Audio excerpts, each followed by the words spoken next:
నమో వేదాత్మకాయ వెంకటేశాయ యత్పాదాబ్జనఖోదకం త్రిజగతాం పాపౌఘ సంశోషణం యన్నామామృతపూరకం చ తపతాం సంసార సంతాడనం పాషాణోపి యదంఘ్రిపద్మరజసా శాపాదిశర్మోచితస్త్వార్తత్రాణ పరాయణః స భగవాన్ నారాయణో మే గతిః.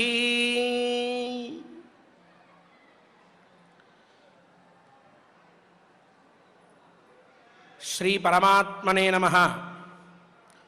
పాదయోః పాద్యం సమర్పయామి అని ఉద్ధరణితో నీళ్లు తీసుకుని ఆ స్వామి పాదముల దగ్గర వేసి ఆ నీటిని జాగ్రత్తగా తీసుకుని ఒక పాత్రలో పెట్టుకుని పూజానంతరం ఆ నీటిని తీర్థంగా స్వీకరిస్తే అంతకంటే వేరొకటి ఏదైనా ఈ మూడు లోకాల్లో కూడా పాపౌఘ సంశోషణం, పాపాన్ని పోగొట్టేటటువంటిది ఉన్నదా? అటువంటి దివ్య ప్రభావం కలిగిన పరమాత్మ ఎవరైతే ఉన్నారో నారాయణ నామధేయుడు, ఆయనే నాకు గతి అని చెప్పి చక్కగా ఆర్తత్రాయణ పరాయణాష్టకంలో స్వామివారిని స్తుతించారు.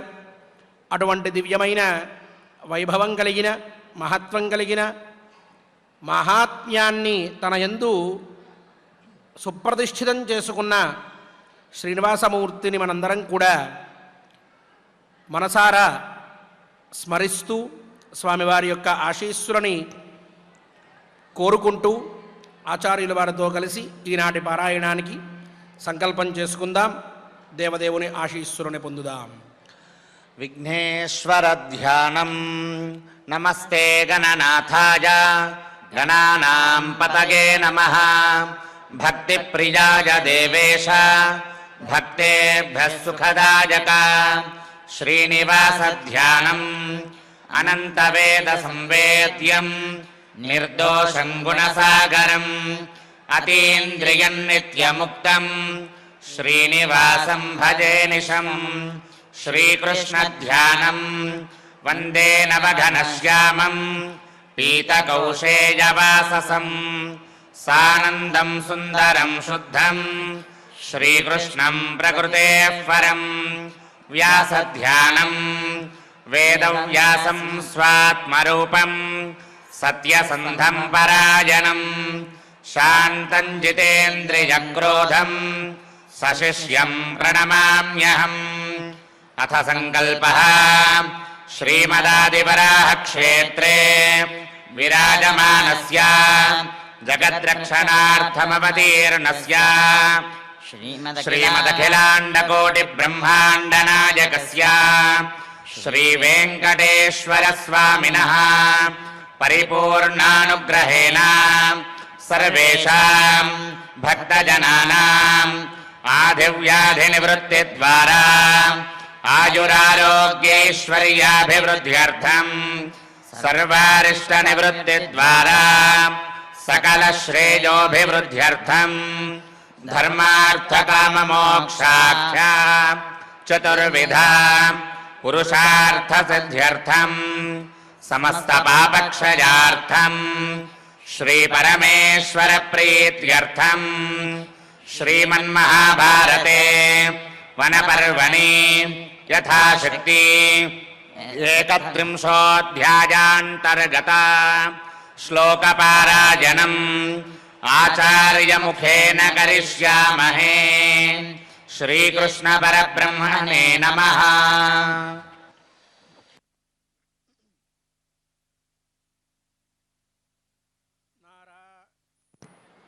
నారాయణం నమస్కృత్య నరం చైవ నరోత్తమం దేవీం సరస్వతీం వ్యాసం తతో జయముదీరయేత్. నాహం కర్మఫలాన్వేషీ రాజపుత్రి చరామ్యుత దదామి దేయమిత్యేవ యజ్ఞైః యష్టవ్యమిత్యుత.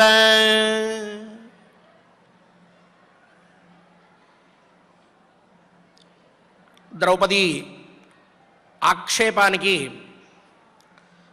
ధర్మరాజు యొక్క సమాధానాన్ని మనందరం కూడా శ్రద్ధగా వింటూ ఉన్నాం.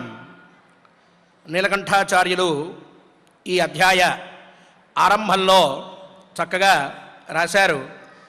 ఏవం ధర్మేశ్వరయోః ఆక్షేపే ప్రాప్తే ప్రత్యక్ష అనుమాన ఆగమైః తౌ సమర్థయితుం అధ్యాయః ఆరభ్యతే వల్గుచిత్రేతి అంటూ.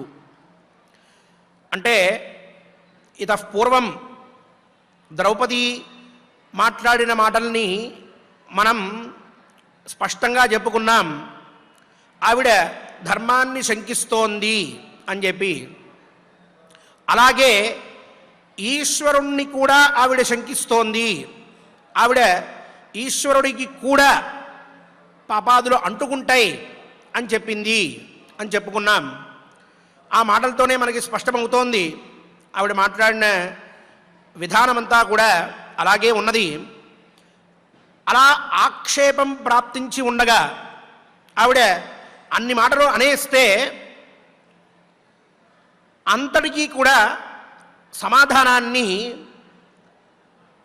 ధర్మరాజు ప్రత్యక్ష అనుమాన ఆగమైః అని చెప్పి చెప్పినట్లుగా ఆయన వేదముల చేత శాస్త్రముల చేత ఏవైతే ప్రమాణవాక్యములు చెప్పబడ్డాయో వాటన్నిటినీ కూడా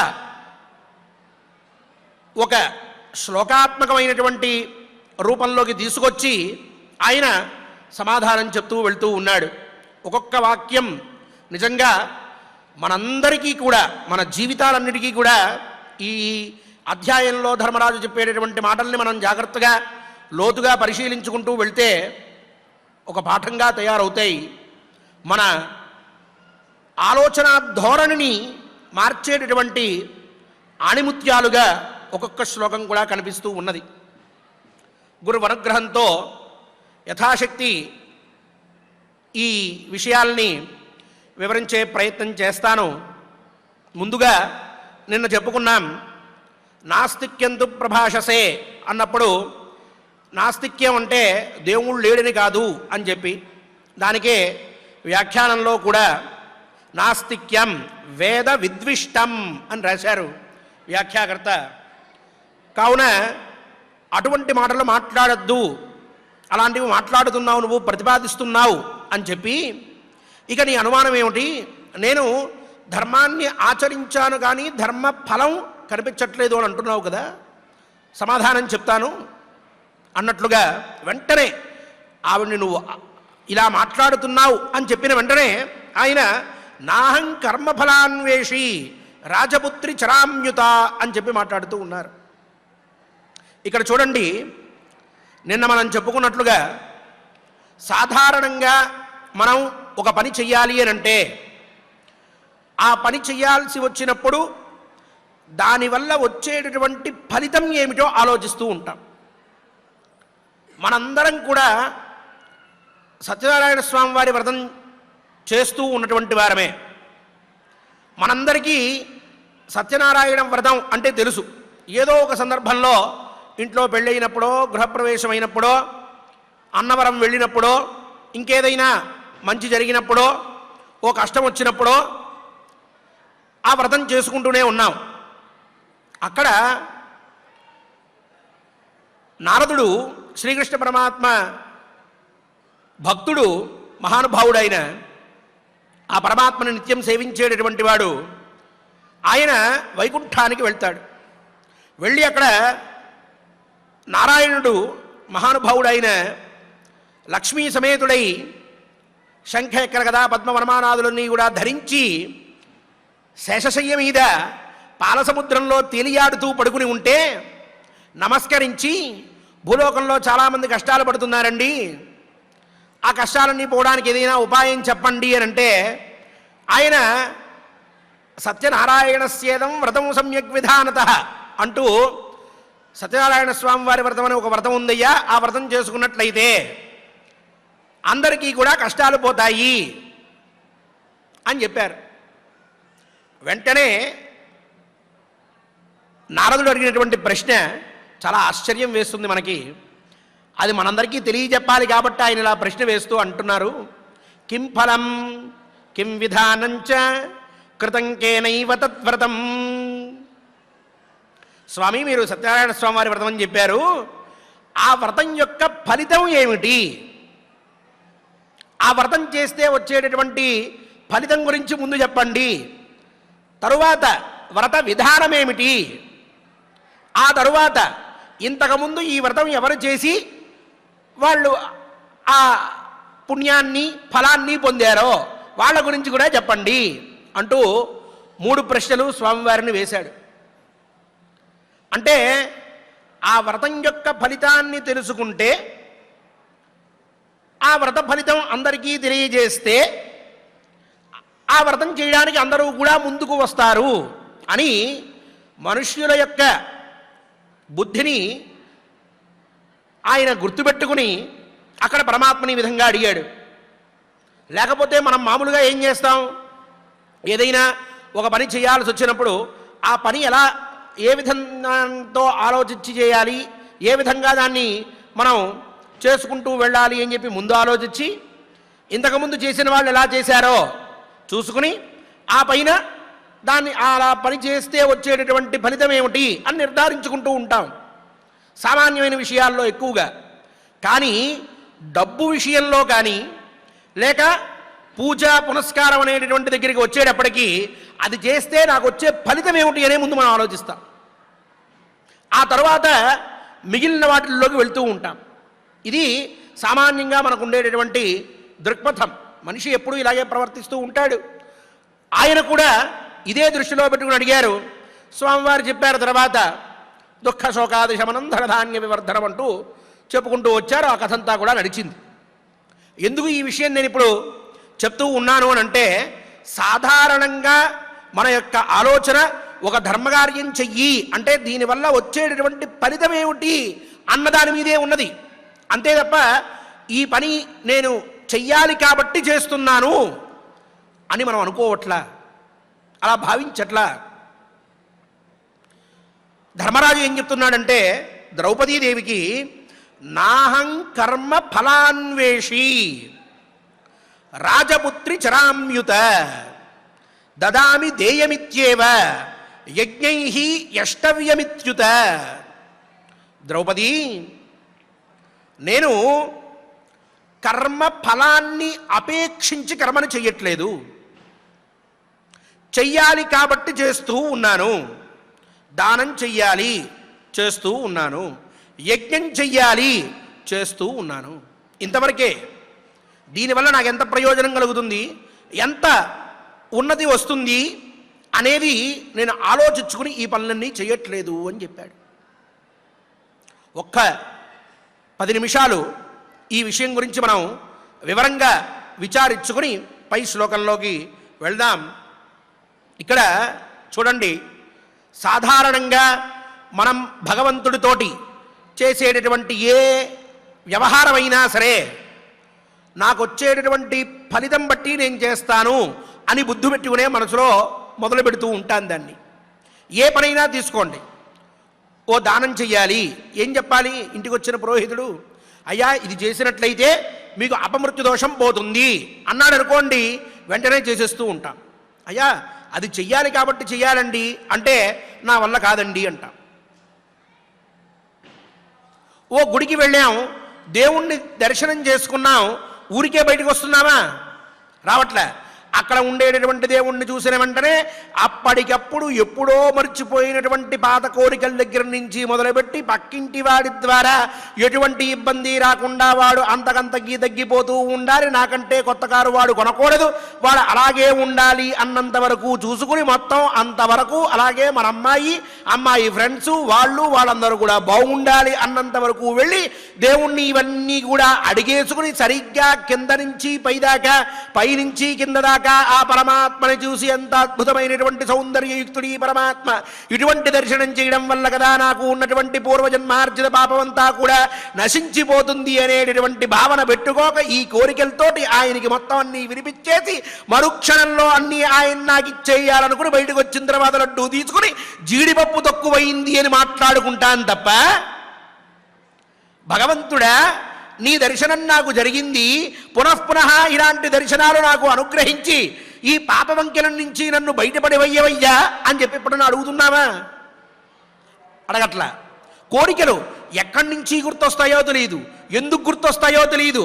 ట్రైన్ ఎక్కిన దగ్గర నుంచి ఏం కోరుకోవాలి, ఆ దేవుణ్ణి చూసిన వెంటనే ఏం గుర్తురావట, అన్నీ మర్చిపోతామట, ఒక లిస్టు రాసుకుందాం, దాన్ని 100 సార్లు చదువుకోవడం, దర్శనానికి వెళ్తూ ఉన్నప్పుడు కూడా లిస్టు చూసుకుంటూ ఉండడం, అన్నీ వెళ్ళి ఏకరవు పెట్టేసేయాలి. 1 2 మిగిలిపోయిందా అడిగే వాటిల్లో ఓ ప్రశ్న 2 ప్రశ్నలో, 1 కోరికో 2 కోరికలో మిగిలినాయా? తోసేశారు, నరికేశారు, చంపేశారు, మమ్మల్ని చూడనివ్వలేదు అని ఇంకా వరుసగా అందరి మీద మనం తిట్టుకుంటూ ఉండడం. ఒక దగ్గర పరిస్థితి నేను మాట్లాడట్లేదు, లోకంలో సామాన్యంగా జరిగేటటువంటి విధానం ఇలా ఉన్నది. అదే సమయంలో భగవంతుడికి మనకేమివ్వాలో తెలియదా? ఓ చిన్న కథ చెప్తాను ఇక్కడే. ఓ మహానుభావుడు పరమాత్మ గురించి ఎంతో తపస్సు చేశాడట. చాలా రోజుల పాటు కూర్చుని తపస్సు చేశాడట. చివరికి పరమాత్మ అనుగ్రహించారు. ఏం కావాలి నాయనా అన్నారు. నేను నిత్యం రథంలో తిరగాలండి అని కోరుకున్నాడట వాడు. ఆ రోజుల్లో రథం అంటే చాలా గొప్పది, బాగా సంపన్నుడికి మాత్రమే రథం ఉంటుంది. అటువంటి వాడు చాలా గొప్పవాడని కీర్తించబడతాడు. రథం ఉంటే దానికంటూ ఓ సేవకుడు, ఇవన్నీ కూడా ప్రాప్తిస్తే భగవంతుడి అనుగ్రహంతో రథం నడిపేవాడు. ఆ గుర్రాలకి అన్నం పెట్టడానికి ఇంకో దానికి సేవలు చేసేటువంటి వాడు. ఆ రథం ఉంది కదా అని చెప్పి నలుగురు వీడి దగ్గరికి రావడం, ఆ రథాన్ని నలుగురు తీసుకెళ్ళడం, దాని మీద డబ్బు సంపాదించడం, ఇట్లాంటివేవో పెట్టుకున్నాడు వీడు. పెట్టుకుని నాకు రథం కావాలి, నేను రథంలో తిరగాలి అని అడిగాడు. పరమాత్మ తథాస్తు అన్నారు, వెళ్ళిపోయారు. ఇంకేం మాట్లాడలా, అయిపోయింది. తర్వాత రోజు రాజుగారి సేవకుడు ఒకడు మరణించాడు, రథం నడిపేవాడు. వెంటనే వీడి దగ్గరికి వచ్చి వీడిని తీసుకెళ్ళారు. నువ్వు కూర్చోరా రథంలో, నువ్వు నడపరా అని చెప్పి. నిత్యం రథం నడుపుతూనే ఉన్నాడు వాడు, రథంలో తిరుగుతూనే ఉన్నాడు. పరమాత్మ అనుగ్రహంతో చివరికి వాడికి రథాన్ని నడిపేటటువంటి ఉద్యోగం వచ్చింది. దానికి చాలామంది పోటీ పడితే వీడిని యోగ్యుడు అనుకున్నారు, వీడిని తీసుకున్నారు. ఆ జన్మాంతం వీడు రథాన్ని నడుపుతూ ఉన్నాడు. రథంలో తిరగట్లా, వీడు తిరుగుతున్నాడుగా. వీడు అనుకున్నదేమిటి, నేను రథంలో తిరగాలి అని అంటే నాకు భగవంతుడు రథాన్ని ఇచ్చేస్తాడు, రథంతో పాటు ఇంతమందిని ఇచ్చేస్తాడు, ఇంతమందిని వేసుకుని నేను బ్రహ్మాండంగా రాజ్యంలో తిరగచ్చు అనుకున్నాడు. కానీ కోరిక నేను రథంలో తిరగాలి అన్నాడు. నాకు రథం కావాలి అని అడగడం కూడా చేతకాలా పాపం, అజ్ఞానం. రథంలో తిరగడం మొదలెట్టాడు. 24 గంటలు పోనేదో రాజుగారు రథం దగ్గరికి వెళ్ళి తిరిగినా బాగుండేది. ఆయనతో పాటు అక్కడక్కడ రాజోపచారాలు కొన్ని లభించేవి. ఇంతమంది సేవకుల తర్వాత సేవకుడు అంటే వీడి జీవితం అష్టకష్టాలమయం. అంటే మనకి ఏం కావాలి, మనం దేవుడి దగ్గరికి వచ్చి నాకు మంచి కారు ఇవ్వు స్వామి, ఆయన నిన్ను ఫ్లైట్లో తిప్పుదాం అనుకుంటూ ఉంటాడు. కారే అడిగావు, సరే అంతవరకే తీసుకొని ఈ జన్మకి ఇంతే నీకు. స్వామి నాకు 1,00,000 రూపాయలు ఇవ్వు స్వామి, 10 లక్షలు వచ్చే అవకాశం ఉండుంటుంది, 1,00,000 అడిగావుగా అంతవరకే నీకు, బయలుదేరు. ఏం తెలుస్తుంది మనకి, మన భాగ్యం ఎట్లా ఉంటుందనేది మనకేమర్థం అవుతుంది? నాకు ఇల్లు కావాలి స్వామి, నీకేదో 10 ఎకరాల పొలం వచ్చే భాగ్యం ఉంటుంది, అదేదో ఇద్దామనుకుంటున్నాడు ఆయన, నీకు ఇల్లు కావాలన్నావు, అంతవరకు తీసుకుని బయలుదేరు. నీకు రావాల్సిన దానికి నీకు కావలసిన దానికి రెండిటికి మధ్యలో భేదం ఏర్పడితే పరమాత్మ మటుకు ఏం చేస్తాడు, నీకు కావాల్సిందే ఇస్తాడు. నువ్వు భక్తుడివి కదా, రావాల్సింది ఆగిపోతూ ఉంటుంది. ఇటువంటి రకంగా నాకు ఒక ప్రయోజనం ఉంటే కానీ నేను ఈ పని చెయ్యను అనే బుద్ధి పెట్టుకుని మనం ఒక పని చేయడం మొదలు పెడితే దానివల్ల మనకి ప్రయోజనం చేకూరదు. అది ఆ ఫలం బట్టి వస్తుందా, రాదు. మనం అనుకుంటూ ఉంటాం చాలా గొప్పగా. అందుకనే చూడండి, గత కొన్ని సంవత్సరములుగా ఈ మధ్యకాలంలో అందున మహావిపత్తు నుంచి బయటపడిన దగ్గర నుంచి ఎవరు పడితే వారు ఆ విషయం తెలుసో లేదో, ఆ శాస్త్రం తెలుసో లేదో, దాంట్లో లోతైనటువంటి విషయాలు అధ్యయనం చేశారో లేదో, దానికి సంబంధించి ఉన్నటువంటి గ్రంథాల్లో ఏం చెప్పారో ఇవన్నీ అనవసరం. కొన్ని వందల సంవత్సరముల తర్వాత వస్తోంది ఈ ముహూర్తం. ఇప్పుడు స్నానం చేస్తే వాడంత గొప్పవాడు ఇంకోడు లేడు. పరిగెడుతున్నారు అందరూ ఎక్కడికో దగ్గరికి స్నానం చేద్దామని. ఎవరు చెప్పాడు ఈ మాటలు? రేపు పొద్దున దానం చేస్తే వాడు కోటీశ్వరుడైపోవడం ఖాయం. రేపొద్దున మీరు ఈ పని చేయకపోతే అష్టదరిద్రాలు మీ ఇంట్లో ఉన్నట్లే. ఆ వీడియో పైనే కనిపిస్తూ ఉంటుంది ఈ మాట. వెంటనే నొక్కడం, చూడడం, ఓ గంట సేపు అంతా సుత్తి. చివరిలో ఇది చేస్తే చాలా మంచిది. ఎవడు చెప్పాడు? ఏంటి వాక్యం? ఓ ప్రమాణం ఉందా? ఓ శ్లోకం ఉందా? ఆ శ్లోకానికి అర్థం తెలుసా? ప్రతిపదార్థం తెలుసా? అన్వయం సరిగ్గా అయిందా లేదా? ఆ శ్లోకానికి ముందు విషయం తెలుసా? ఆ శ్లోకం తర్వాత విషయం తెలుసా? ఈ క్షణంలో ఇప్పుడు వెళ్ళి అక్కడ మునిగి తేలకపోతే సర్వపాపాలు మీకు అంటుకున్నట్లే. మనం ఏం చేస్తున్నాం? సామాన్యులం మనం. ఎవరో చెప్పారు, బాగుంది, వినాలి, వినేసాం, చేసేయాలి, చేసేస్తున్నాం, ఫలితం రావట్లేదు. కొన్ని రోజులకి ఎప్పటికో మనకు అలవాటు అవుతుంది. ఓహో, ఇవన్నీ కూడా వీళ్ళు ఏదో కాస్త యూట్యూబ్ వాడు ఫ్రీగా డబ్బిస్తున్నాడు కాబట్టి దాన్ని తెచ్చుకోవడానికి చేసే వేషాలు అని ఏనాటికో మనకి వెలుగుతోంది బుర్రలో. అంతవరకు ఈ అజ్ఞాన పరంపరలో మనం కూడా కొట్టుకుని పోతూ ఉన్నాం. ఈ రకంగా ధర్మాన్ని, ఏది ధర్మమో దాన్ని ఇంకో రకంగా వినియోగించి దానికంటూ ఒక ఫలితం చెప్పి ఇది చేస్తే ఇది కలుగుతుంది అనేటటువంటి భావన పెట్టి మనుష్యులందరినీ కూడా ఆటాడుకోవడం మొదలుపెట్టారు కొంతమంది. ప్రత్యేకంగా మహానుభావులు కొంతమంది ఉండవచ్చు. ఎక్కువ శాతం మంది ఇట్లా ఉండి మన హైందవ ధర్మానికి ఒక కళంకాన్ని ఏర్పరుస్తున్నాం అనేటటువంటిది వాళ్ళు తెలుసుకోలేకపోతూ ఉన్నారు. ఇతరులు మనల్ని విమర్శించేటటువంటిది ఇదే. ఆ సమయంలో అలా చేస్తే కలుగుతుంది కదా, ఎక్కడ కలిగింది? కలగలేదు కదా, కాబట్టి మీ దాంట్లో ఏం లేదు, మా దగ్గరికి వచ్చేసేయండి, మా దాంట్లో ఇంత గొప్పగా ఉంటుంది. ఏముంది నీ దాంట్లో? అన్నం ఉందా? అమ్మ ఉందా? ఎందుకు ఈ తాపత్రయం? దేనికి? నీకు కలగలేదు కదా, నీకు చెప్తున్నారు వాళ్ళు, కలగలేదు కాబట్టి నా దగ్గరికి వచ్చాయి. ఇది ఆయుధం అయిపోతుంది అవతలవాడికి. ధర్మరాజు మాట్లాడుతున్న మాట, నేను చెయ్యాలి కాబట్టి చేస్తూ ఉన్నాను. మొన్న నేను నిత్యకర్మలు, నైమిత్తిక కర్మలు, కామ్యకర్మలు అని చెప్పి 3 రకాలుగా ఉంటాయి అని చెప్పాను. సాధారణంగా నేను అధ్యాపకుడిని కాబట్టి తర్వాత మాట్లాడే మాటలకి ముందు నేను కొంచెం ఒక బేస్మెంట్ వేసుకుంటూ వెళ్తూ ఉంటాను. అది నాకు అలవాటు.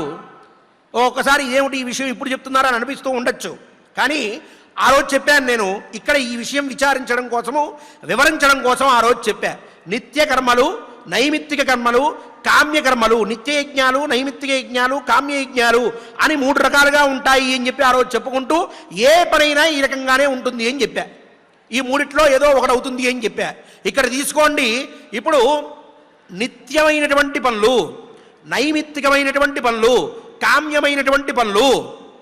నిత్య పనులు అంటే లేవడం, స్నానం చేయడం, భగవంతుడికి నమస్కరించడం, సూర్యారాధన చేయడం, ఇంట్లో దీపం వెలిగించుకోవడం, దేవుడికి పూజ చేసుకోవడం, దేవుడికి నమస్కారం చేయడం, కుదిరితే పండో ఫలమో నైవేద్యం పెట్టడం, ఇవన్నీ మనం తప్పక చెయ్యాల్సినటువంటి పనులు. ఈ నిత్యకర్మలు అని చెప్పి ఏవైతే చెప్పబడ్డాయో వాటి వల్ల నీకు ఏ ప్రయోజనము ఉండదు, ఏ ప్రయోజనము లేదు. ఒకవేళ ప్రయోజనం ఉంది అంటావా, పాపక్షయమని చెప్పుకో. పాపం పోతుందంటే మనం తెలియక చేసేటటువంటి పాపాలు ఏవైతే ఉంటాయో చిన్నవి నడుస్తూ ఉన్నప్పుడు ఓ చీవని చంపేయడమో, ఇంట్లో కుడుతోంది కదా అని దోవని చంపేయడమో, ఇట్లాంటి పాపాలు చేస్తూ ఉంటాం. కాబట్టి అవన్నీ కూడా మనం చేసే ఈ పనుల వల్ల పోతాయి అని చెప్పుకోవాలి. అంతే, అంతకంటే వేరే ప్రయోజనం ఏమీ లేదు. అలాగే నైమిత్తిక కర్మలు అంటే కొన్ని గ్రహణం వచ్చినప్పుడు స్నానం చేయడమో, ఇంకోటో ఓ గుడి దగ్గరికి వెళ్ళినప్పుడు అక్కడ ఉండేటటువంటి పుష్కరంలో స్నానం చేయడమో, లేక ఒక తీర్థక్షేత్రానికి వెళ్ళినప్పుడు అక్కడ పితృదేవతల్ని ఉద్దేశించి పిండ ప్రదానం చేయడమో, ఇటువంటివన్నీ కూడా నైమిత్తికములు, ఒక నిమిత్తాన్ని పురస్కరించుకుని పుట్టినటువంటివి.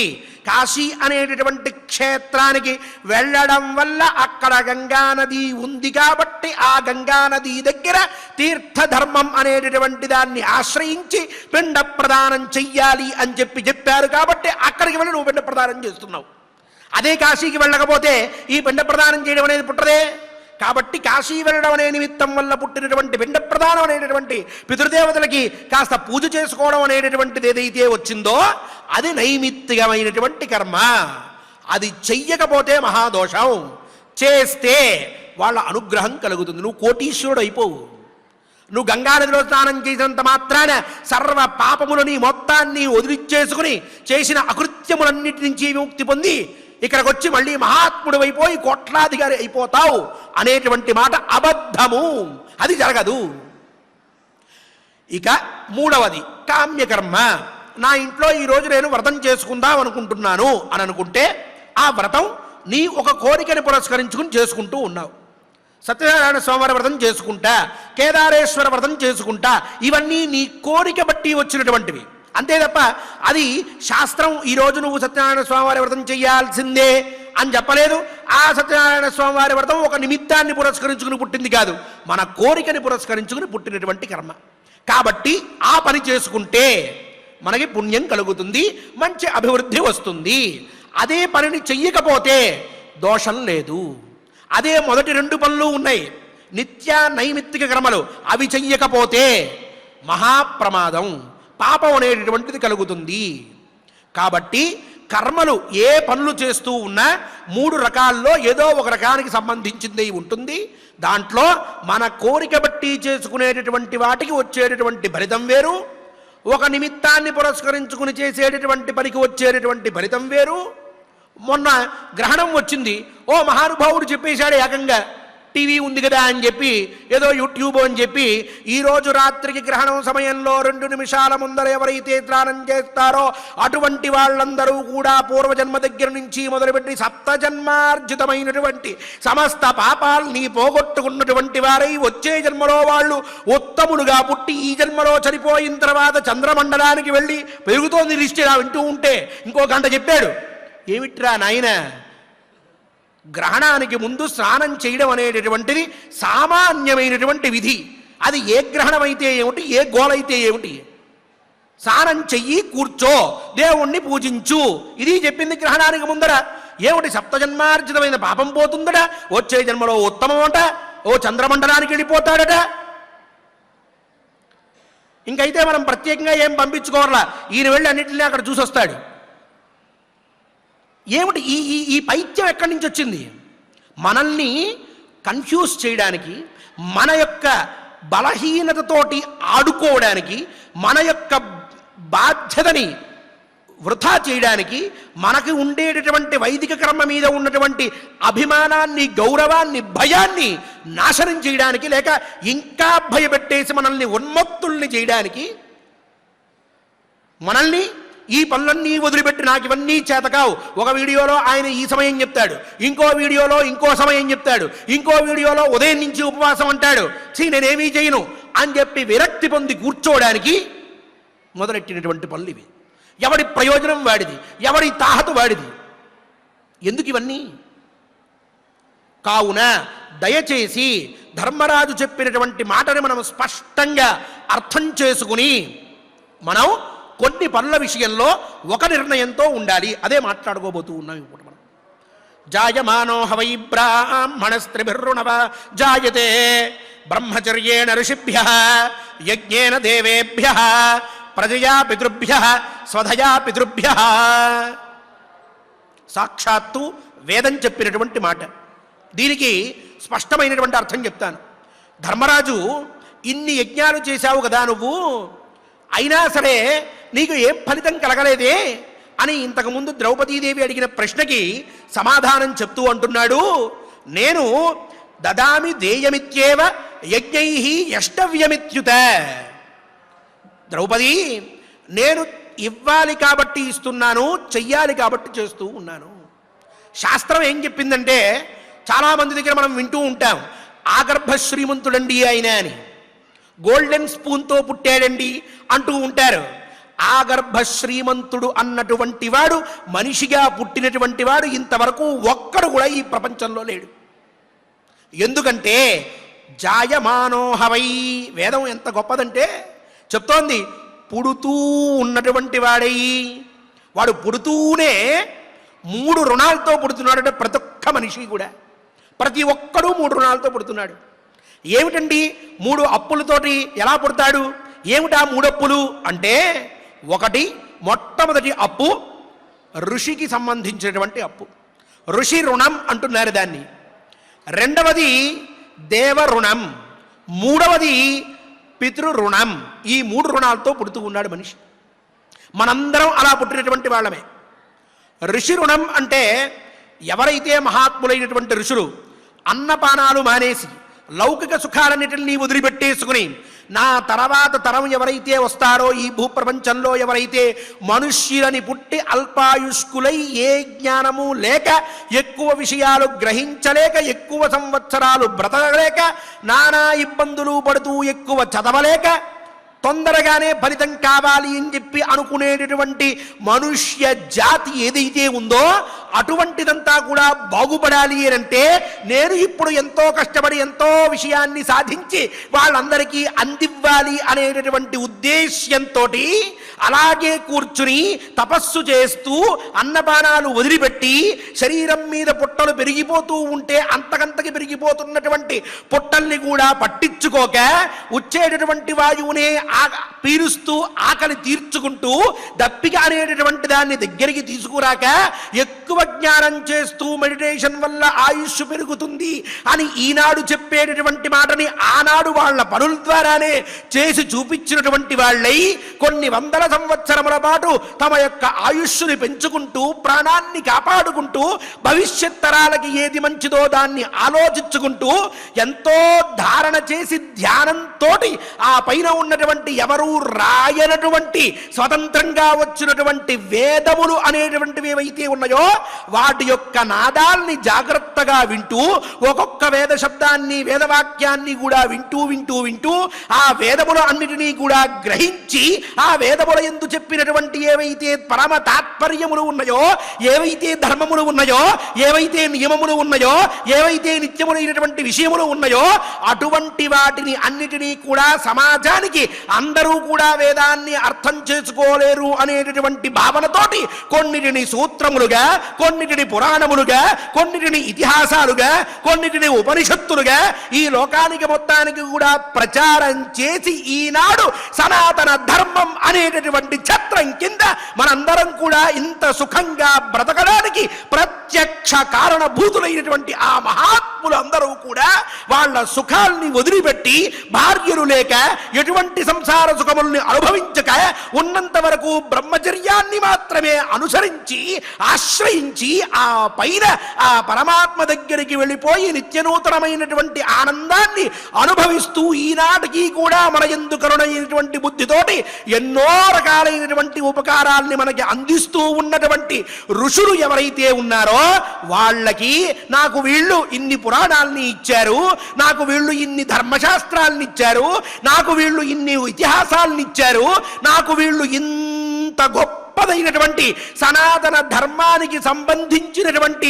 సాహిత్యాన్ని అందజేశారు, అటువంటి ఋషులకి నేను ఎప్పటికీ కూడా కృతజ్ఞుణ్ణై ఉండాలి అనేటటువంటి బుద్ధితోటి వాళ్ళు ఇచ్చినటువంటి గ్రంథాలు ఏవైతే ఉన్నాయో ఆ గ్రంథాలని పూర్వ వయస్సులో జాగ్రత్తగా ఇలా చెప్తూ ఉన్నటువంటి ఒక్కొక్క విషయాన్ని అర్థం చేసుకుని, ఓ రామాయణానికి సేపు పఠించడం, ఓ భారతానికి సేపు పఠించడం, ఓ భాగవతానికి సేపు పఠించడం, ఓ భగవద్గీతని జాగ్రత్తగా అర్థం చేసుకోవడం, పురాణాల్లో ఉన్నటువంటి విషయాల్ని జాగ్రత్తగా విని తలకెక్కించుకోవడం అనేటటువంటి పనులను ఎవరైతే చేస్తారో అటువంటి వారు ఈ మొట్టమొదట చెప్పుకున్నటువంటి ఋషి రుణం అనేటటువంటిది ఏదైతే ఉన్నదో దాని నుంచి విముక్తులు అవుతారు తప్ప వేరొక ఉపయోగం లేదు అని చెప్పింది శాస్త్రము. ఇది ఋషి రుణం అనేటటువంటి దానికి, దాన్ని తీర్చుకోవడానికి ఉన్నటువంటి మార్గం. ఆ పైన రెండవది దేవరుణం. మనం అనుభవిస్తున్నటువంటి ప్రతి ఒక్క సుఖం మనం అనుభవిస్తూ ఉన్నటువంటి ప్రతి క్షణం, మనం ఆస్వాదిస్తూ ఉన్నటువంటి ఈ ప్రపంచంలోని ప్రతి ఒక్క విషయం ఎవరి అనుగ్రహంతో మనకి లభించింది? దేవతల యొక్క అనుగ్రహంతో మనకి లభించింది. వాళ్ళ యొక్క అనుగ్రహం ఉండబట్టే ఈనాడు మనం ఇంత సుఖంగా ఈ ప్రపంచంలో బ్రతుకుతూ ఉన్నాం అని నమ్మేటటువంటిది మన సనాతన ధర్మం. అందువల్ల అటువంటి దేవతలకి మనం చక్కగా ఎప్పటికప్పుడు వాళ్ళకి సంబంధించినటువంటి రోజులలో వాళ్ళకి పూజ చేసుకోవడం, నైవేద్యం పెట్టుకోవడం, వాళ్ళకి సంబంధించినటువంటి అర్చనలు చేయడం, వారిని దర్శించడం, వారిని పూజించడం, అర్చన చేయడం, వందనం చేయడం, ఇటువంటి పనులన్నీ చేస్తూ దేవతానుగ్రహాన్ని పొందితే ఆ దేవతలు మనకి ఇచ్చినటువంటి ఈ యొక్క సుఖాలన్నిటినీ కూడా మనం అనుభవిస్తూనే ఒకవైపు మన జీవితంలో కొంత భాగాన్ని దేవతల యొక్క ధ్యానానికి వినియోగించి, దేవతల యొక్క సేవకంటూ వినియోగించి, ఆ దేవతలకి మనం సంపాదించుకున్నటువంటి డబ్బు ద్వారా కొంత డబ్బుని వాళ్ళ యొక్క అర్చన కోసం, వాళ్ళ పూజ కోసం, వాళ్ళ యొక్క నైవేద్యం కోసం, ఇటువంటి ఉపచారాల కోసం ఖర్చు పెడుతూ, శక్తిని ఖర్చు పెడుతూ, మనస్సులో ఏకాగ్రత నింపుకుని, బుద్ధి యందు ఆ పరమాత్మకి సంబంధించినటువంటి నామములని 1-2 సార్లు ఆలోచించుకుంటూ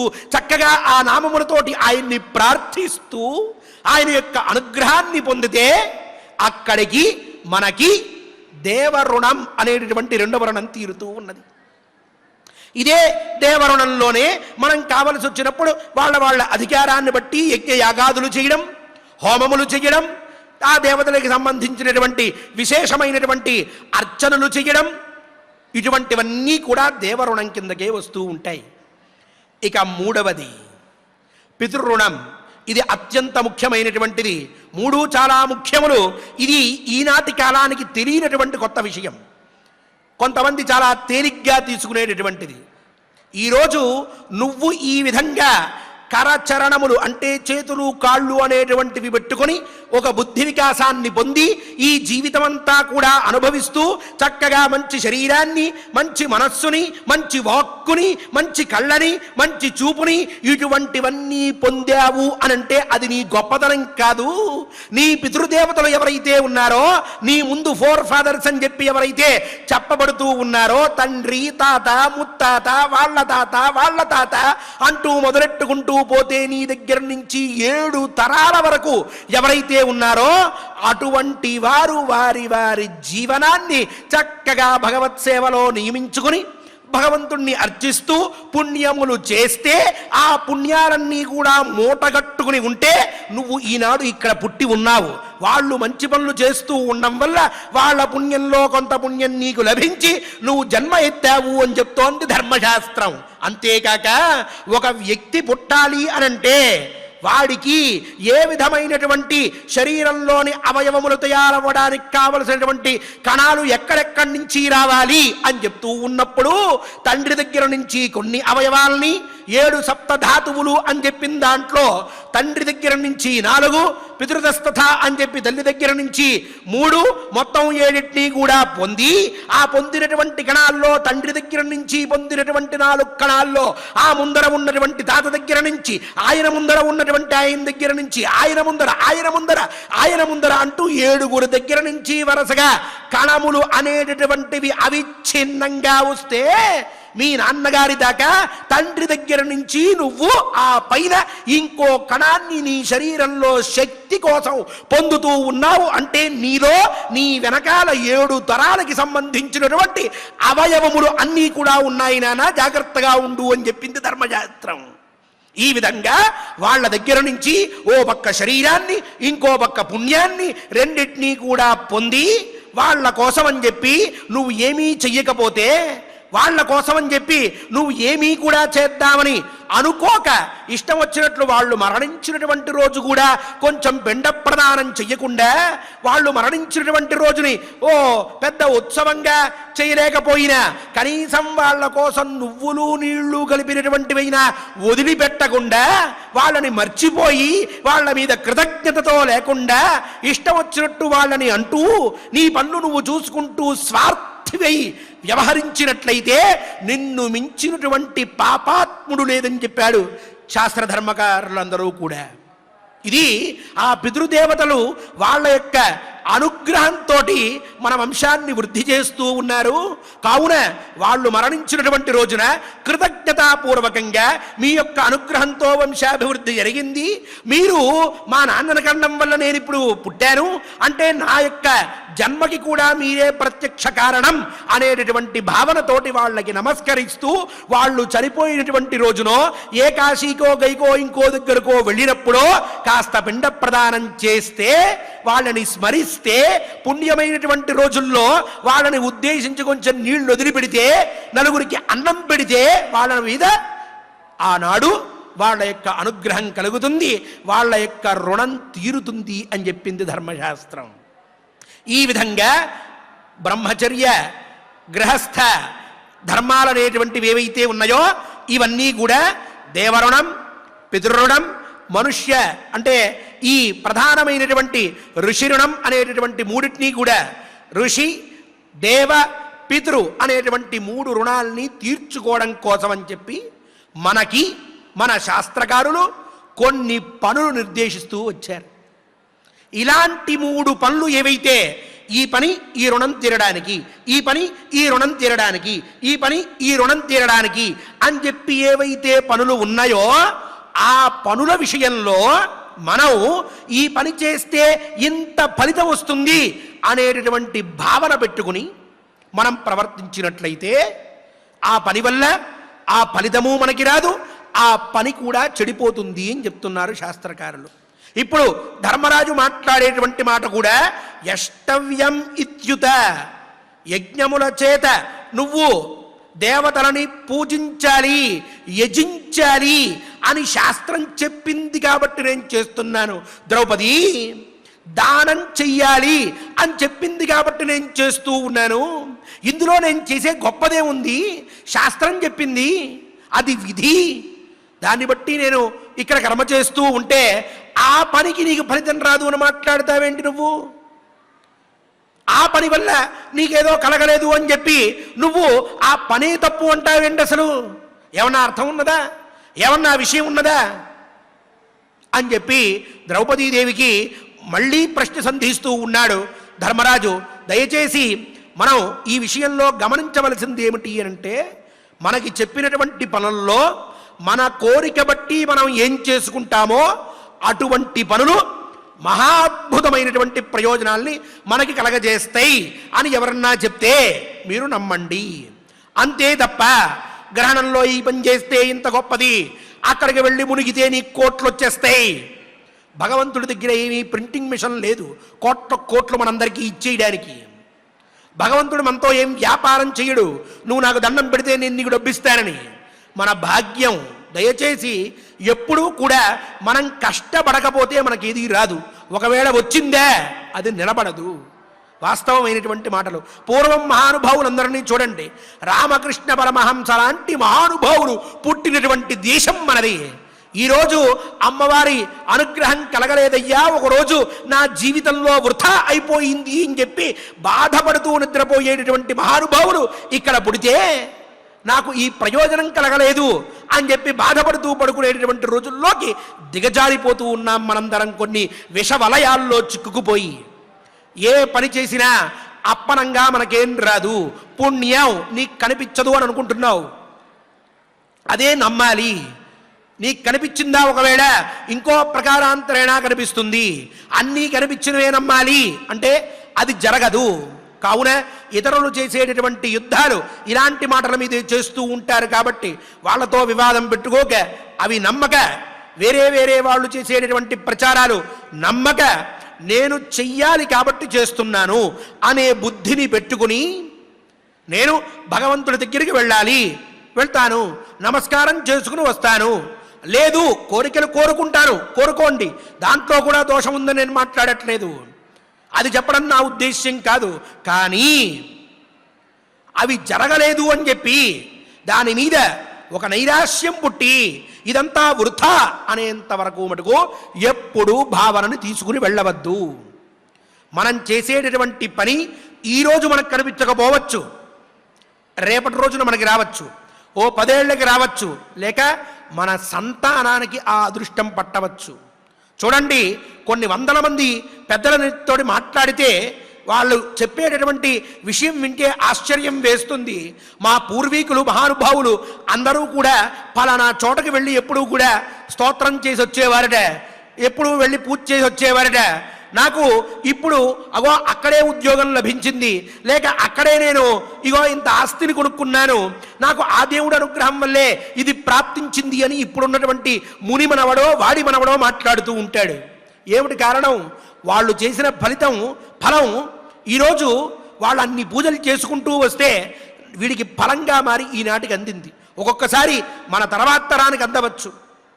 అంతే తప్ప ఈరోజు ఇది చేసినందువల్ల, ఈ పని చేసినందువల్ల నాకు ఈ ఫలితం కనిపించలేదు అనంటే ధర్మంతో మనం వ్యాపారం చేసినట్లు, వ్యాపారం మనం వేదంతో చేసినట్లు, వ్యాపారం మనం భగవంతుడితో చేసినట్లు. కావున ఎవరెవరో విచిత్రమైనటువంటి వేషాలు వేసుకుని, ఒళ్ళంతా సువర్ణాలు పెట్టేసుకుని, బాగా బ్రహ్మాండమైనటువంటి అలంకరణలు చేసేసుకుని వచ్చి ఈరోజు ఇది పని చేయకపోతే అష్టదరిద్రాలు పట్టుకుంటే అంటే నమ్మవద్దు. అంత తొందరగా అష్టదరిద్రాలు కూడా మన జోలికి రావు. వాటికి వేరే పనులు ఉన్నాయి, చాలా చాలా బిజీగా ఉంటాయి అవి. అలాగే ఈరోజు ఈ పని చేస్తే అష్ట ఈశ్వర్యాలు వచ్చేస్తాయి. అవంతేం పిచ్చివి కాదు. నువ్వు చేసేటటువంటి 13 రూపాయలు 12 రూపాయలు దాన్ని 10 రూపాయలకే ఇవ్వవా అని చెప్పి ఆ షాప్ వాడితోటి 4 సార్లు వాదించుకుని చివరికి తీసుకుపో అంటే తెచ్చుకున్నటువంటి నూనెని జాగ్రత్తగా దింపి ఎందుకు పనికి రానటువంటి ఇంతకుముందు ఎవరో చేసేసి వదిలేసినటువంటి ప్రమిదిని అప్పటికప్పుడు కడిగి దాంట్లో జిడ్డు మొత్తం పోకపోయినప్పటికీ కూడా ఇంకో ప్రమిద మళ్ళీ 5 రూపాయలు వేస్ట్ అయిపోతుందని చెప్పి ప్రమిది అక్కడ పెట్టి ఈ నూనె పోసి ఎవరో ఎక్కడి నుంచో తెచ్చినటువంటి అది దారమో వత్తో పత్తో తెలియనటువంటి దాంతో వేసి పక్కనున్నటువంటి దీపం దగ్గర నుంచి మళ్ళీ కొనుక్కుంటే రూపాయి అగ్గిపెట్టిగా పెట్టాలని చెప్పి పక్కనున్న దీపం నుంచి ఏదో వెలిగించి తీసుకొచ్చి ఆ నిప్పుతోటి వెలిగించేటటువంటి దీపారాధంతో నీకు అష్ట ఈశ్వర్యాలు వచ్చేస్తే, నువ్వు కుబేరుడు అయిపోతే, నీకు కావలసినటువంటి ధనవంతా లభించేస్తే, చచ్చి జడి ఉపవాసాలుండి తపస్సులు చేస్తూ తిండి తిప్పలేక పరమాత్మ అనేటువంటి వాడు ఏం కావాలి? బిల్గేట్స్ వాడు బిల్గేట్స్ అవ్వాలి. అవ్వడే? అందువల్ల అలాంటి చిన్న పనులకి అష్ట ఈశ్వర్యాలు, చిన్న చీపిరి ఈశాన్యం దేవి పెట్టకపోతే ఆ ఇంట్లో ఎప్పుడూ కూడా అలక్ష్మీ తాండవిస్తుంది. ఏదో ఎదురింట్లో ఉన్నటువంటి తులసి మొక్క నీకు అడ్డం వచ్చినట్లయితే నీకు దరిద్రమే. నీ ఇంట్లో మొక్కెండిపోతే చచ్చిపోతావు. ఎక్కడి నుంచి వచ్చాయి ఇవన్నీ? అజ్ఞానం వల్ల పుట్టాయి. భయపడటానికి వచ్చేటటువంటి మాటలు. చూడండి, ఇలా చెప్పేటటువంటి వాడు కొంపకెళ్తే వాడింట్లో కుక్క పడుకుని ఉంటుంది ఎదురుగా. వాడి తపస్సుకు అంతా కూడా కుక్కలో కనిపిస్తూ ఉంటుంది. వాడు ఇక్కడికి వచ్చి ధర్మపన్నాలు వల్లిస్తూ మనల్ని భయపెడుతూ ఉంటాడు. వాడు ఉదయం లేస్తే హోటల్లో తింటాడు. శుచి లేదు, ఆచారం లేదు, మడి లేదు, వ్యవహారం లేదు. మనకి నువ్వు ఈరోజు ఉదయాన్నే లేచి స్నానం చేయకపోతే వీడు ఈ ఇంటర్వ్యూ ఇవ్వడానికి పక్కనే ఉన్నటువంటి హోటల్లో దిగి అక్కడ ఆ నీళ్లతో స్నానం చేసి అక్కడే టిఫిన్ చేసి బయలుదేరి వస్తాడు ఉల్లిపాయ వేసుకున్న నోట్లో. ఇక్కడికి వచ్చి చెప్తూ ఉంటాడు భాగవతంలో ఎవడికి తెలియనటువంటివి. ఇటువంటి వారు ధర్మం అని చెప్పి అధర్మాన్ని మనకి తెలియకుండానే నేర్పిస్తూ ఉన్నారు, జొప్పిస్తూ ఉన్నారు. పాపం వాళ్ళకి తెలియదు, వాళ్ళని మనమేం అనవద్దు. అజ్ఞానం. వాళ్ళ అజ్ఞానానికి అందరికీ బాధ్యత మనం ఎక్కడ తీసుకుంటాం? కాబట్టి వాళ్ళని మనం విమర్శించవద్దు. కానీ అటువంటి వాటిని చూడడము, అటువంటి వాటిని మనం అనుసరించడము, అలా చెప్పారు కాబట్టి నాకు జరగలేదు అని చెప్పి నాలాంటి చాదస్త బ్రాహ్మడి దగ్గరికి వచ్చి ఏం తెలియని వాడి దగ్గరికి ఏమండి ఆయన చెప్పాడు నేను చేశాను, మీరేమో కర్మకి ఫలం ఉందన్నారు, నాకు 1 కోటి రూపాయలు రాలేదు అని అంటే ఏం చెప్పేది నేను? అందువల్ల వాళ్ళు ఎందుకు చెప్తూ ఉన్నారు అనేది మనం ఆలోచించి వాళ్ళ యొక్క మానసిక స్థితి ఎంతవరకు ఉంది అని గమనించి వాళ్ళు చెప్తున్నదేమిటి, చెయ్యమన్నదేమిటి, వస్తుంది అని చెప్తోంది ఏమిటి అనే దాని మధ్య ఉండేటటువంటి భేదాన్ని కూడా గ్రహించి మనం కొంచెం ఈ సమయంలో ఆలోచనతోటి మనం ఆలోచించి వ్యవహారం చేస్తే ధర్మం నిలబడుతుంది. మన యొక్క వైదిక కర్మలు రక్షింపబడతాయి. మూఢత్వం అనేది పోతుంది. ఈనాడు మన ధర్మాన్ని విడిచిపెట్టి బయటికి వెళ్ళిపోతున్నటువంటి వాళ్లలో 47% మంది ఇలాంటి మాల్య మాటలు విని అవి నిష్ఫలం అయిపోయాయి, మాకేం ప్రయోజనం కనిపించలేదు కాబట్టి పోతున్నాం అనేటువంటి వాళ్ళే అని అంటున్నారు అని చెప్పి మహానుభావుడు ఒక ఆయన ఓ సర్వే చేసి చెప్పాడు అని అంటే హిందూ ధర్మం ఎంత, మన యొక్క సనాతన ధర్మం ఎంత తూట్లు పడవబడుతోందో అర్థం చేసుకోండి. కావున చేస్తున్నాను కాబట్టి దీని యొక్క ఫలితం నాకు రావాలి అని అనుకోవద్దు. ఈ ధర్మం చెయ్యాలి కాబట్టి నేను చేస్తూ ఉన్నాను. ఇది ఋషిరుణమో లేక పితృరుణమో లేక దేవరుణమో ఏదో మూడిట్లో ఒక దానికి సంబంధించింది, ఆ రుణం పోవడం కోసం నేను చేస్తున్నాను అనేటటువంటి భావనతోటి మనం కొన్ని కర్మలు చెయ్యాలి. కొన్ని మనకి పుణ్యం కావాల్సి వచ్చినప్పుడు ఏకాదశి రోజు పరమాత్మ దర్శనమో, కాశీ గమనమో, అక్కడ చక్కగా గంగానదిలో స్నానమో, లేక సత్యనారాయణ స్వామి వారి వ్రతమో, హోమమో, చండీయో, ఇంకోటో మన కోరిక బట్టి చేసుకునేవి. అవి మనకి ఫలాన్ని ఇస్తాయి, అవి కాలాంతరంలో కనిపిస్తాయి. చిన్న చిన్న వాటికి పెద్ద పెద్ద ఫలితాలు రావు అనేటటువంటి వాటిని మనం స్పష్టంగా ఈ శ్లోకం ద్వారా చక్కగా నిర్ణయించుకుని నిర్ధారించుకోవలసినటువంటి విషయం. దానికే ఆయన యష్టవ్యం యజ్ఞై యష్టవ్యమిత్యుత, నేను చెయ్యాలి కాబట్టి చేస్తున్నాను ద్రౌపది. దీని ఫలితాన్ని ఆశ్రయించి ఇదేదో నాకు కొన్ని కోట్లు ఇచ్చేస్తుంది, ఇప్పటికిప్పుడు ఆ దుర్యోధనుని నాశనం చేసి నన్ను మహానుభావుణ్ణి చేసేస్తుంది అన్నటువంటి ఆలోచనతో నేను చెయ్యట్లేదు అంటూ చక్కగా వివరంగా చెప్పాడు. దీనికి వ్యాఖ్యాకర్త కూడా ఇలాంటి అర్థమే రాశారు. ఇది దయచేసి గమనించి పరమాత్మ మనల్ని ఆ విధమైనటువంటి మార్గంలో నడిపించాలి. మన పూర్వీకులు కేవలం ఇది నేను చెయ్యాలి కాబట్టి చేస్తున్నాను అని చెప్పి చేసినందువల్లనే ఇంతవరకు సనాతన ధర్మం అనేటువంటిది రక్షింపబడింది, మనందరం సుఖంగా ఇంతవరకు ఉన్నాం అనే సత్యాన్ని కూడా మన తల్లిదండ్రి దగ్గర నుంచి మనం గ్రహించి ఆ మార్గంలో మమ్మల్ని నడిపించమని సకలార్థదాయకుడు అయినటువంటి శ్రీనివాస పరమాత్మని కోరుకుందాం. ఆయన అనుగ్రహాన్ని పొందుదాం. సభక్తికంగా, సశ్రద్ధంగా, సతాత్పర్యంతో ఆచార్యుల వారి ముఖంగా వచ్చేటటువంటి వాక్యములని మనందరం కూడా పఠించి ధర్మాత్ములమవుదాం. ఓం నమో వెంకటేశాయ. ఓం నమో వెంకటేశాయ. ఈరోజు చాలా చక్కగా అద్భుతమైనటువంటి ప్రవచనాన్ని మనం ఈరోజు విన్నాం. నిత్య నైమిత్తిక కామ్యకర్మల యొక్క వివరణ, అలాగే బ్రహ్మచర్య గృహస్థాశ్రమముల యొక్క వివరణ, దేవఋషి పితృ రుణములను గురించి ఇలాగా ఒక్కొక్క విషయాన్ని మనం చెప్పుకుంటూ వస్తే అనేక అంశాలని ఈరోజు మనం ఆచారాల ద్వారా స్పృశించడం జరిగినది. సహజంగా ధర్మం ఏమి చెబుతుంది అని అంటే ఒకటి నిత్యము, నైమిత్తికము, కామ్యము. నిత్య కర్మ ఏదైతే ఉందో ఆ నిత్యకర్మ చేస్తేనే నైమిత్తికం చేయడానికి వాడికి అర్హత ఏర్పడుతుంది అని శాస్త్రం చెప్పబడుతోంది.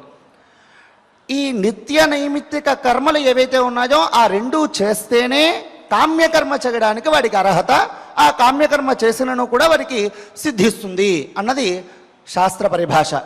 కాబట్టి ఆచార్యుల వారు చెప్పినట్లుగా నిత్యము కూడా మీకు చెప్పబడినటువంటి ధర్మములు ఏవైతే ఉన్నాయో ఒక తల్లిదండ్రులను చక్కగా ఇంట్లో పెట్టుకొని చూసుకోవటం, మనల్ని నమ్మినటువంటి సేవకులు ఎవరైతే ఉన్నారో వారిని ఎప్పుడూ కూడా మరవకుండా మనకు తోచినంత సహాయం చేయటం, ఎవరిని కూడా హింసించకుండా బ్రతకటం, ఎవరికి కూడా ద్రోహం చేయకుండా ఉండటం, ఇలాంటి విషయాలు ఏవేవైతే ఉన్నాయో ధర్మములు ఏవైతే ఉన్నాయో ఇలా చెప్పుకుంటూ వస్తే అనేకములు మన ధర్మముల యందు చెప్పబడి ఉన్నాయి.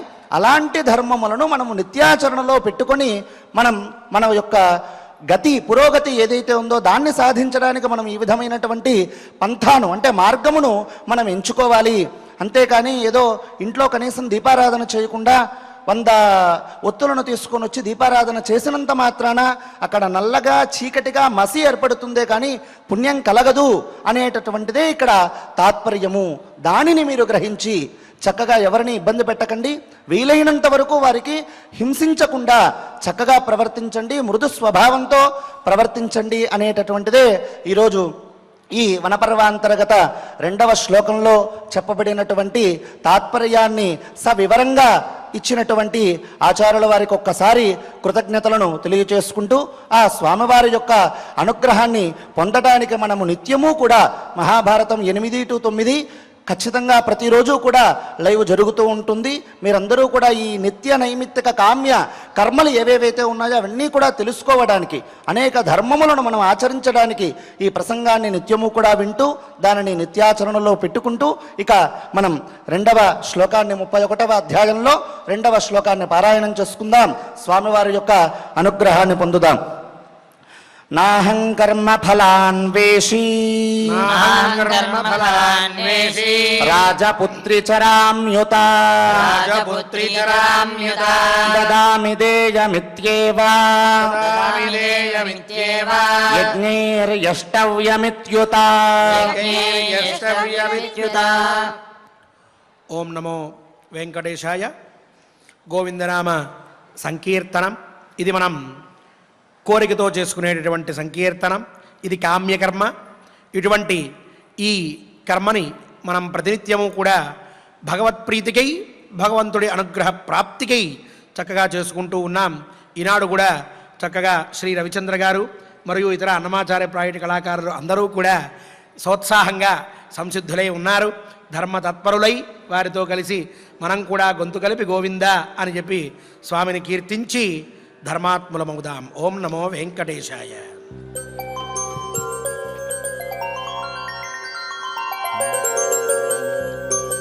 ఏడుకొండలవాడ వెంకటరమణ గోవింద. వెంకటరమణ గోవింద. సంకటహరణ గోవింద. శ్రీనివాస గోవింద. శ్రీ వెంకటేశ గోవింద. భక్తవత్సల గోవింద. భాగవత ప్రియ గోవింద. నిత్య నిర్మల గోవింద. నిరమేఘ శ్యామ గోవింద. పురాణ పురుష గోవింద. పుండరీకాక్ష గోవింద. నందనందన గోవింద. నవనీత చోర గోవింద. పశుపాలక శ్రీ గోవింద. పాప విమోచన గోవింద. దుష్ట సంహార గోవింద. దురిత నివారణ గోవింద. శిష్ట పరిపాలక గోవింద. కష్ట నివారణ గోవింద. హరి గోవింద. హరి గోవింద. గోకులనందన గోవింద. గోవింద. హరి గోవింద. గోకులనందన గోవింద.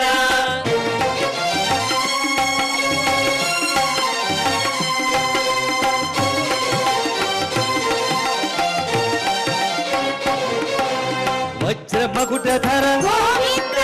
వరాహమూర్తి గోవింద. గోపీచరలోల గోవింద. గోవర్ధనోద్ధార గోవింద. దశరథనందన గోవింద. దశముఖమర్దన గోవింద. పక్షివాహన గోవింద. పాండవ ప్రియ గోవింద. మత్స్యకూర్మ గోవింద. మధుసూదన హరి గోవింద.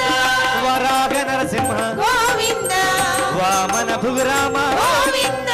బలరామానుజ గోవింద. బౌద్ధ కల్కిధర గోవింద. వేణుగాన ప్రియ గోవింద. వెంకటరమణ గోవింద. హరి గోవింద. హరి గోవింద. గోకులనందన గోవింద. గోవింద. హరి గోవింద. గోకులనందన గోవింద.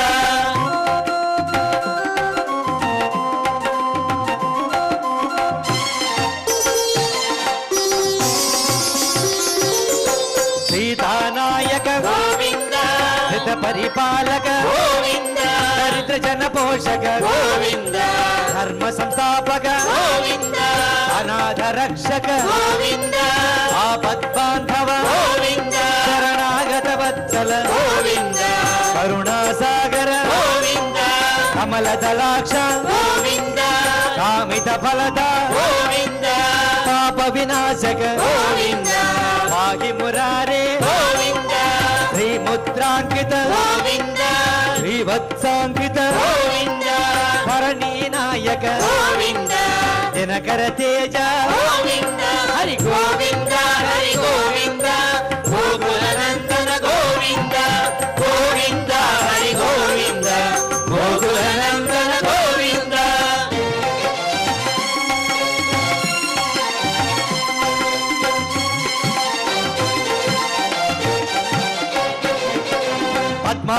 ప్రియ గోవింద ప్రసన్నమూర్తి గోవింద అభయహస్త గోవింద అక్షయ వరద గోవింద శంఖ చక్రధర గోవింద గదాధర గోవింద విరజాతిరస్త గోవింద విరోధి మర్దన గోవింద కాలగ్రామధర గోవింద సహస్రనామ గోవింద లక్ష్మీ వల్లభ గోవింద లక్ష్మణాగ్రజ గోవింద కస్తూరి తిలక గోవింద కాంచనాంబరధర గోవింద గరుడ వాహన గోవింద గజరాజ రక్షక గోవింద హరి గోవింద హరి గోవింద గోకులనందన గోవింద గోవింద హరి గోవింద గోకులనందన గోవింద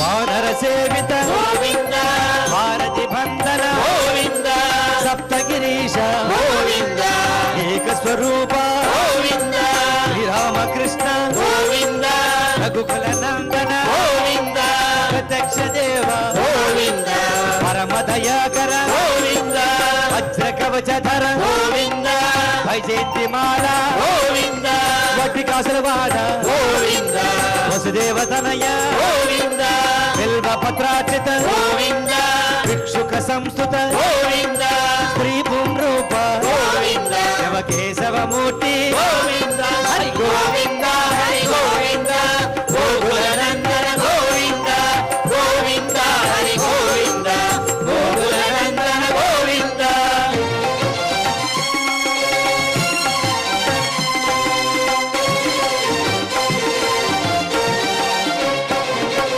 బ్రహ్మాండ రూప గోవింద భక్త రక్షక గోవింద నిత్య కళ్యాణ గోవింద నీరజనాభ గోవింద అధిరామ ప్రియ గోవింద హరి సర్వోత్తమ గోవింద జనార్దనమూర్తి గోవింద జగత్సాక్షి రూప గోవింద అభిషేక ప్రియ గోవింద అపన్నివారణ గోవింద రత్న కిరీట గోవింద రామానుజనుత గోవింద స్వయం ప్రకాశ గోవింద ఆశ్రిత పక్ష గోవింద నిత్య శుభప్రద గోవింద నిఖిల లోకేశ గోవింద హరి గోవింద హరి గోవింద గోకులనందన గోవింద గోవింద హరి గోవింద గోకులనందన గోవింద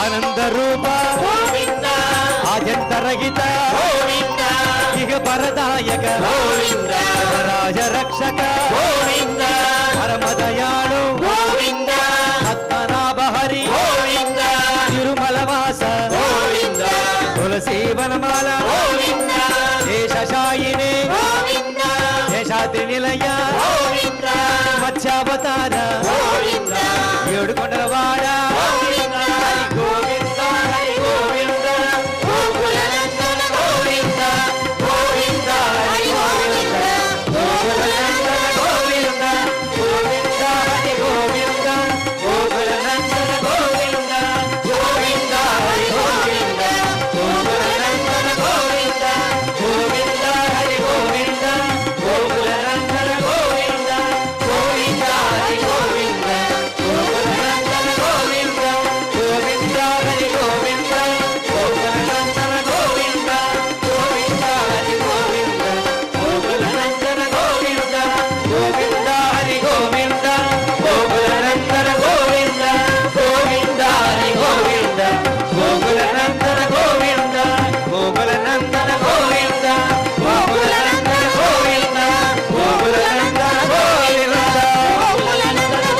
ఏడుకొండలవాడ వెంకటరమణ గోవింద గోవింద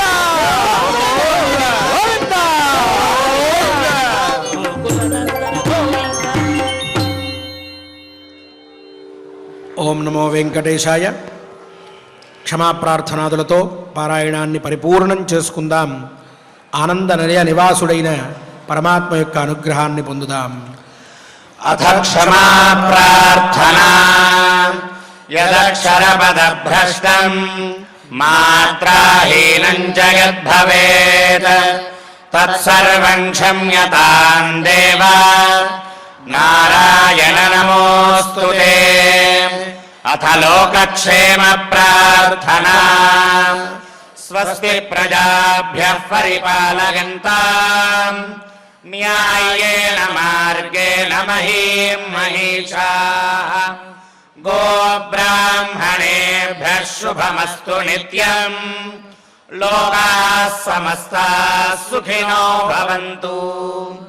అథ భగవత్సమర్పణం. కాయేన వాచా మనసేంద్రియైర్వా బుద్ధ్యాత్మనా వా ప్రకృతే స్వభావాత్ కరోమి యద్యత్ సకలం పరస్మై నారాయణాయేతి సమర్పయామి. అథ మంగళం శ్రియః కాంతాయ కళ్యాణ నిధయే నిధయేర్థినాం శ్రీవేంకట నివాసాయ శ్రీనివాసాయ మంగళం. అనురాగానికి అమ్మ ఆదర్శం, ఆరోగ్యానికి Sri Sai homeo stores and clinic. అనుభవం, అర్హత, అంకిత భావం కల డాక్టర్లచే చికిత్స. అన్ని రకాల ఆరోగ్య సమస్యలకు నమ్మకమైన ఎంపిక Sri Sai homeo stores and clinic. Diabetes, కీళ్ల నొప్పులు, సయాటికా, వెన్నుముక సమస్యలు, థైరాయిడ్, నిద్రలేమి, మానసిక సమస్యలు, ఋతు సమస్యలు, అన్ని రకాల దీర్ఘకాలిక వ్యాధులకు ప్రత్యేక హోమియో వైద్యం. అందరికీ అందుబాటులో అంతర్జాతీయ హోమియో వైద్యం Shri Sai homeo stores and clinic. మీ ఆరోగ్య సమస్య ఏదైనా ఇప్పుడు పరిష్కారం సాధ్యం. సైడ్ ఎఫెక్ట్ లేని వైద్యంతో సంపూర్ణ ఆరోగ్యం కొరకు సంప్రదించండి Shri Sai homeo clinic and stores, Bhavani Nagar, Ambedkar Nagar road, old Alwal, Secunderabad. సంప్రదించాల్సిన ఫోన్ నంబర్స్ 9000751751 మరియు 9000422525.